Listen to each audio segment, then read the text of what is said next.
Les nommés du 17e prix de dessin de la Fondation d'art contemporain Daniel et Florence Guerlain sont Lamia Jorege, Amir Navé et Christos Venetis. Lamia Jorege est née en 1972 au Liban et c'est une artiste qui s'intéresse principalement à comment retranscrire l'histoire, les récits et comment rendre en forme plastique ce que l'histoire nous apprend et comment nous la percevons. Elle fait énormément de recherches dans des archives historiques, des bibliothèques, dans différentes langues.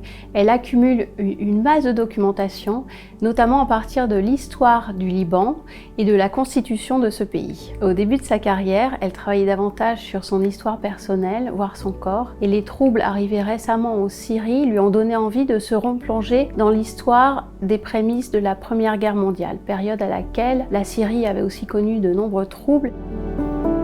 Elle s'est alors demandé si ces troubles pouvaient avoir un impact sur le Liban, le pays dans lequel elle vit. Elle s'est alors replongée dans les mémoires du roi Faisal, mais aussi dans les affres de la famine qu'a connue le Liban en 1915. Pour exécuter ce travail, Lamia Jorege a consulté de nombreuses sources. Elle s'est donc retrouvée avec quantité d'informations qu'elle a dû trier, hiérarchiser, et pour rester au plus proche du document, elle est revenue au médium du dessin. Et sur ces dessins, elle a également retranscrit des phrases pour que le spectateur puisse voir de quoi il s'agissait. L'artiste souhaite que le spectateur se sente investi dans ce récit et c'est là où elle joue en permanence entre la grande et la petite histoire, le récit individuel et collectif. Ainsi, dans cette histoire qui concerne la constitution du Liban, de son pays et de la région, elle va impliquer en fait l'histoire de sa famille. Elle va ainsi parler de son arrière-grand-père qui avait créé un journal à l'époque. Elle tente toujours d'ouvrir une brèche pour que chacun se sente concerné. Dans cette brèche, elle laisse à chacun naître l'émotion. Elle parle globalement du poids du réel et revient un petit peu à ses premières amours où elle parlait plus de la finitude, de la maladie du corps, dont chacun peut se sentir concerné, mais là toujours au sein d'une grande histoire qui est, pour cette série notamment, la constitution de l'histoire du Liban. Son œuvre peut ainsi être lue de la manière dont comment chacun d'entre nous se place par rapport à l'histoire et au récit historique. Amir Navé est né en 1974 en Israël. Son travail consiste à essayer de comprendre la nature humaine, les passions humaines, en reproduisant en fait la vie de ce qu'il nomme être des créatures et qui lui permettent d'analyser, de chercher à comprendre indéfiniment qui nous sommes et où nous allons. Il analyse ainsi la condition humaine dans une temporalité infinie qui va des temps les plus anciens à une projection futuriste.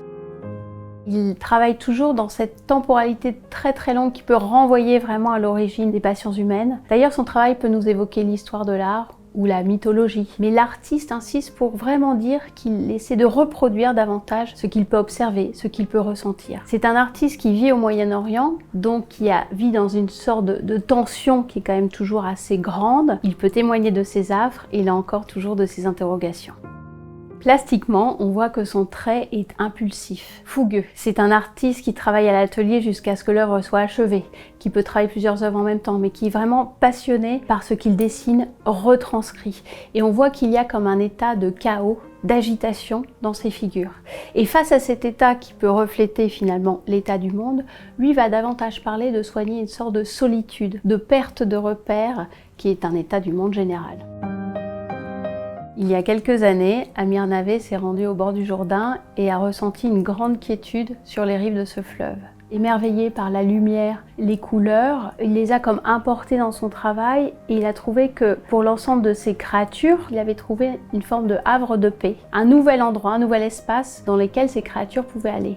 C'est-à-dire qu'il inclut une sorte de mysticisme des lieux au quotidien qu'il peut ressentir autour de lui, à l'atelier, et qui vraiment retranscrit dans la vie de ces personnages. C'est comme s'il était en train de trouver une forme de réponse, une forme de quiétude que l'on voit dans ses travaux les plus récents. Son travail peut être lu comme une forme d'autoportrait et un portrait de la société, sans concession, sans cacher les affres, les douleurs, un travail vraiment existentialiste, mais à la fin il nous montre qu'il existe un espace apaisé dans lequel nous pouvons toujours nous projeter.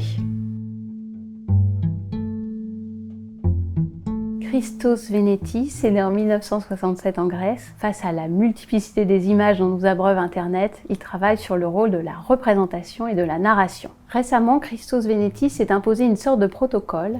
Il dessine à l'intérieur de couvertures fantômes. Ce sont des livres dont le récit l'importe peu. Il les choisit, comme il choisit des images glanées par hasard sur Internet. Ensuite, il travaille ces images, il zoome sur certains éléments, il en efface d'autres. Il reproduit ensuite minutieusement ses récits. Les couvertures endommagées renvoient aux périodes les plus sombres de l'histoire, notamment les autodafés de la Seconde Guerre mondiale, mais Christos Venetis ne s'y appesantit pas. Au contraire, il dit rester centré sur ce qu'il appelle la matérialité de l'image. C'est comme s'il voulait lui donner une autre matérialité. De ses dessins émane souvent une grande sensualité, notamment quand il représente des éléments du corps humain. Là encore, il n'insiste pas sur cet érotisme un peu caché et va davantage parler de ses références esthétiques, sociologiques. Il aime ainsi citer le travail sur l'image de Walter Benjamin, quand bien même il nous adjoint par ses petits formats assez denses à se rapprocher au plus près du dessin. Il y a donc toujours dans le travail de Christos Venetis cette ambiguïté entre ses références et ce qu'il nous donne à voir. Il cherche toujours à réduire la charge émotionnelle des images, quand bien même il admet que ces tranches abîmées de dos de couverture de livres peut s'apparenter à une blessure. Et c'est vraiment dans cet interstice que là encore le spectateur peut aussi interpréter l'ouvrage dont on ne connaît jamais le nom, et qui demeure quand même source de récits infinis. L'artiste essaie ainsi d'insuffler une réalité hallucinatoire ou onirique, à développer un espace entre la véracité et le fictionnel, à ralentir ce flux incessant d'images dont nous sommes abreuvés en permanence pour développer l'idée et construire l'idée d'archives ralenties. Le lauréat du prix 2024 sera annoncé le 21 mars lors du Salon du dessin au Palais Brongniart.